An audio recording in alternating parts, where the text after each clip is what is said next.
Hi, I'm Stephanie from Radio Maria England. It's lovely to meet you both, Kurt and Joey, and congratulations on season 4. I've been watching it since the early days on YouTube, so it's wonderful to see its progression.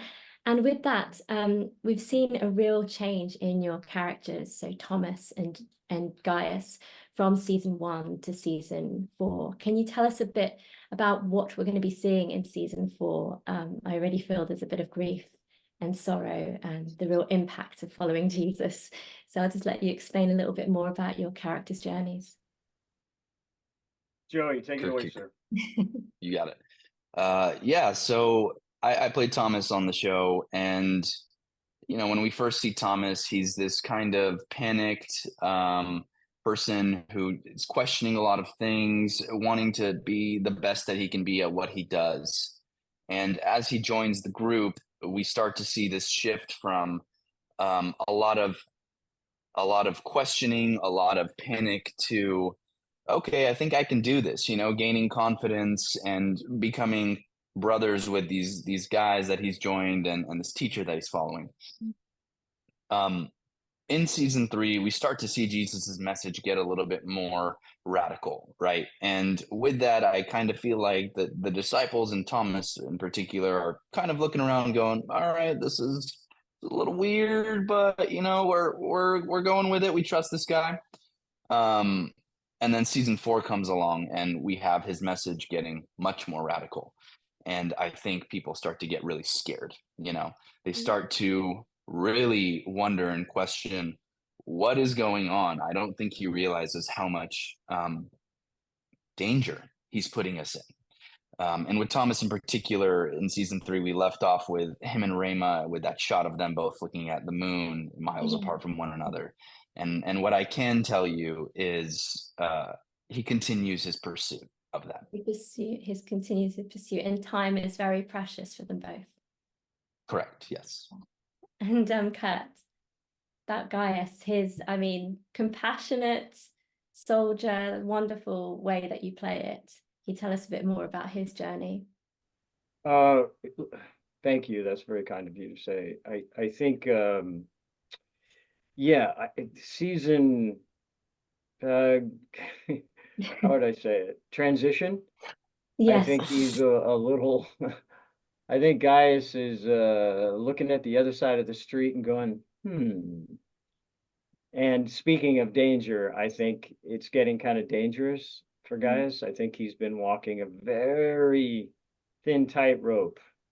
Boss tells me to go clean up tent city, and instead of doing that, I help people so I can't kick them out. And so I'm kind of obeying orders and not obeying orders. So I'm really pushing the envelope. And there's no question that in season 4, that really heats up in a significant way. And does he, do you think, make a stand in some way where he uses that compassion in a good way in his support? I hope so. I hope that, but I don't write the shows, right? No. Joey and I get the scripts and we go, oh, okay, I've got a son. Oh, wait a minute. I've got 2 sons. Oh, whoa. From 2 different women. Oh, and one's sick.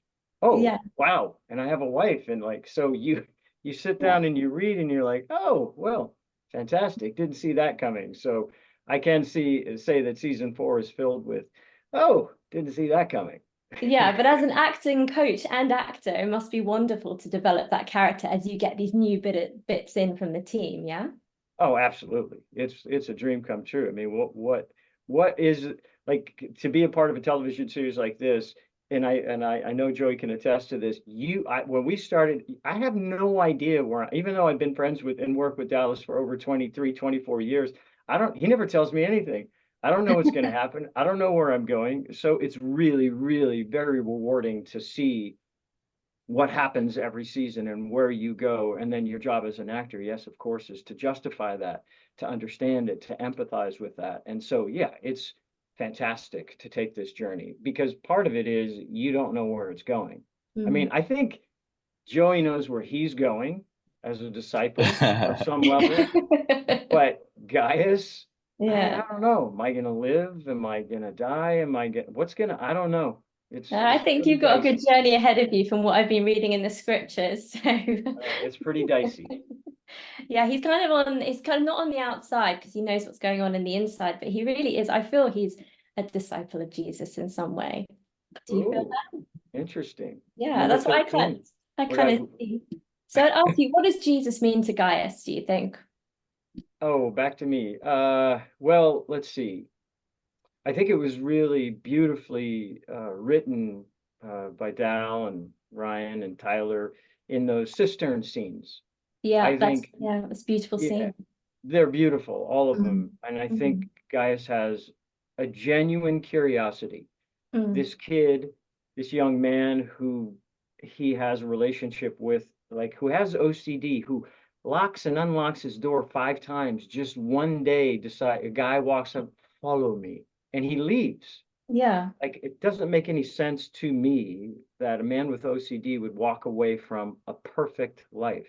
So Mm, ever since that moment, I've had to look a little bit more closely on why he would do such a thing. So to see his journey has it just keeps on making Gaius more and more curious. And I think that's played out in those cistern scenes to the point that like, what is it? Why do you guys hate Matthew? Well, you guys have I have a pantheon of gods. You have one God. Like, it's so interesting. It's so different. One God, that kind of, I'm Germanic, right? Kirk yeah, Waller it's is Germanic anyway, but Dallas included that. And and so something. I love the efficiency of one God. That Yeah, exactly. The efficiency of one God, but also the fact that people, I think, watching can really relate to him as well. I want to come back to Joey and just ask you, Joey, there's some real challenging scenes that I feel are coming up for your character, Thomas, in relation to grief. How do you prepare for that as an actor? Well, it really just goes back to the writing. Just like Kirk said, Dallas, Ryan, and Tyler do such a lovely job to bring these people off of the stained glass window and into your home as human beings that you can relate to. You know, I mean, how interesting is it to be able to see uh, a Roman soldier all of a sudden starting to question his own faith and identity and wonder, you know, is there something else out there?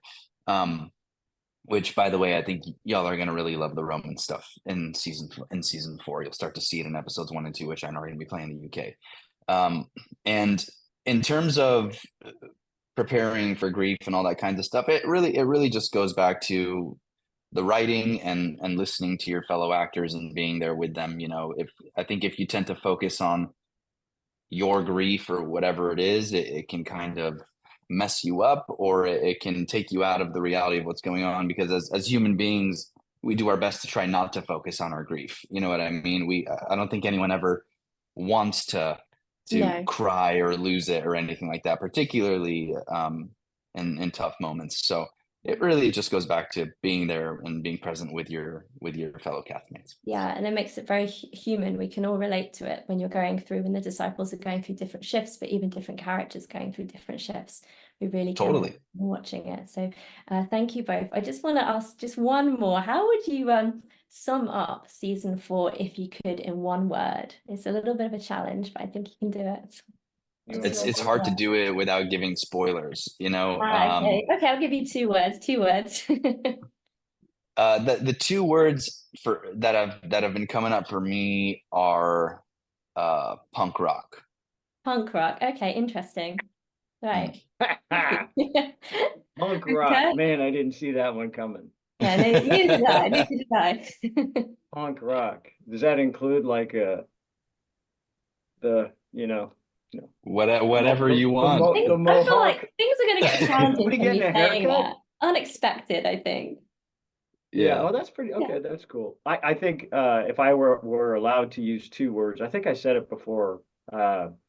Ugly. Hope. Hope. I would say hope as well. Yeah.